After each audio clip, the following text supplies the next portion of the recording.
rise to put the leadership of the House, the Senate, and the President of the United States on notice.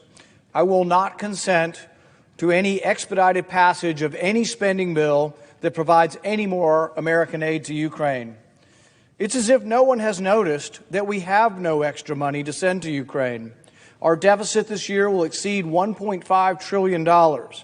Borrowing money from China to send it to Ukraine makes no sense. It's not as if we have some sort of rainy day fund sitting around, trillions of dollars at a pot of money, and we're just going to send that to Ukraine. We're going to borrow it. When we borrow it and create new money to pay for that borrowing, we create the inflation that is plaguing our economy.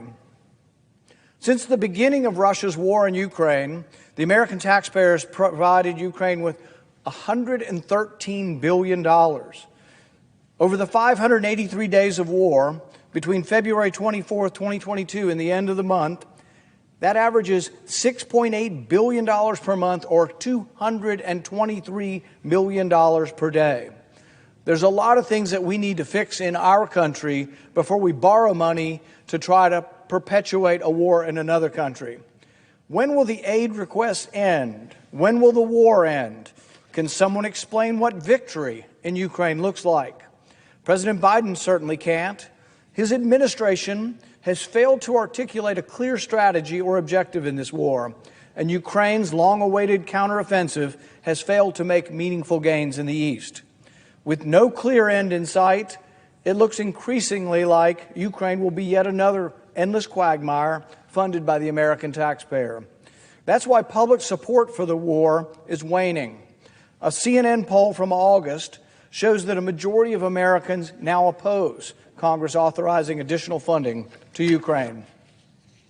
And now there are those in the Senate who would refuse to listen to these voices coming from a war-weary nation, and who would hold the federal government hostage by inserting $24 billion more for Ukraine. They're talking about saying the only way government stays open, the only way we avoid a shutdown, is by shoveling more American taxpayer dollars to Ukraine.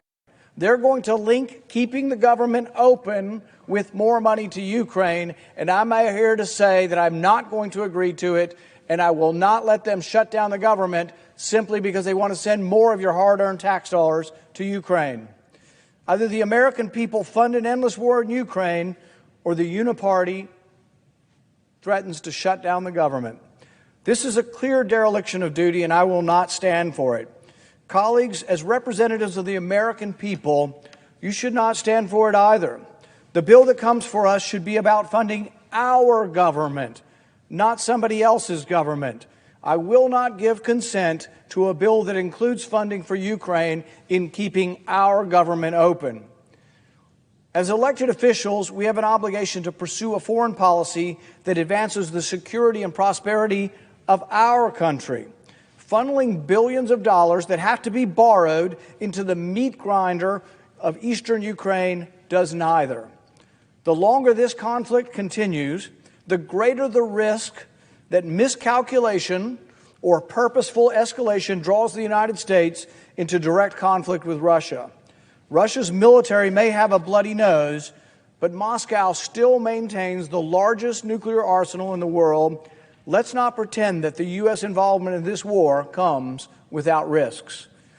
If that's not bad enough, we lack effective oversight mechanisms to ensure that the hard-earned American tax dollars don't fall prey to waste, fraud, and abuse. For over a year now, I have been asking for a special inspector general to make sure they're not stealing our money.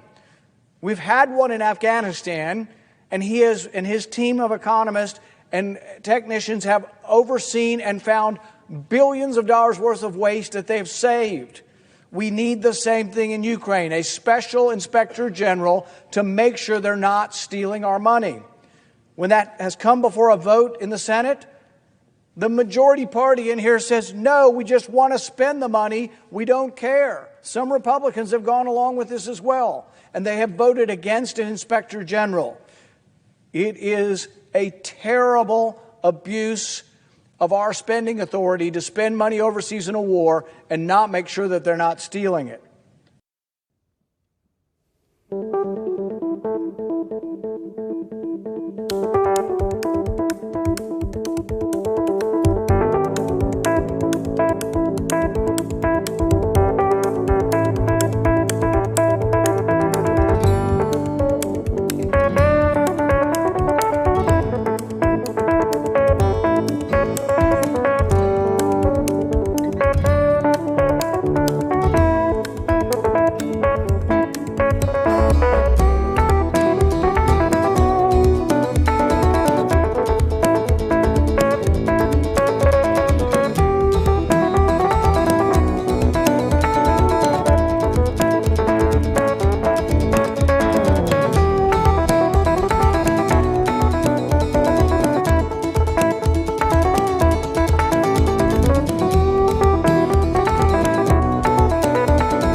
Yago, c'est le meilleur de l'humain et du digital pour toujours mieux vous accompagner dans tous les instants de votre vie.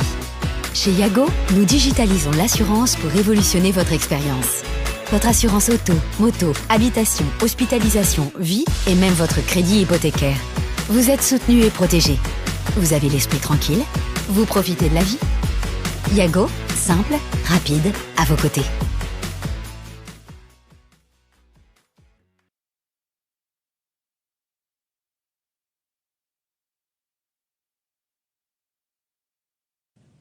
So in addition to the colossal cost of the war, we end up paying a corruption tax. Ukraine is one of the most corrupt countries on the planet, maybe second only to Russia.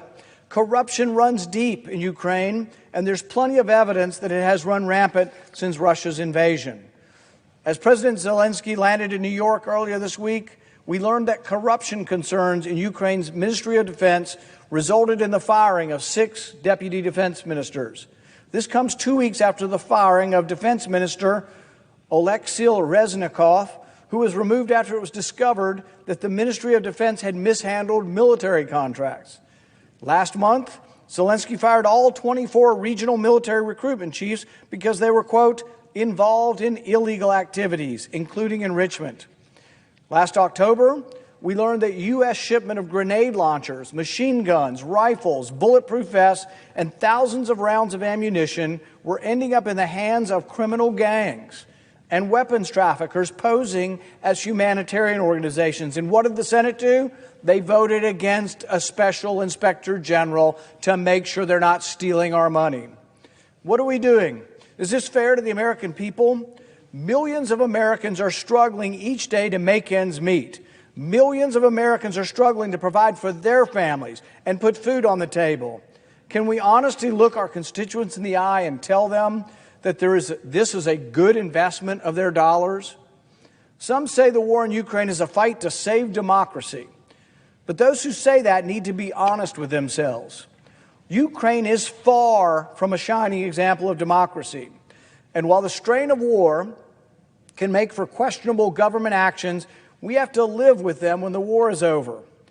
For all the platitudes about America supporting democracy and making the world safe for democracy, the Woodrow Wilson advocates among us, the biggest recipient of American welfare, Ukraine, canceled its next presidential election. You're telling me we're sending $100 billion to a country that's not going to have elections? We're going to send $100 billion to a country that now has what, a president for life? I say, oh, well, we could, but it's difficult.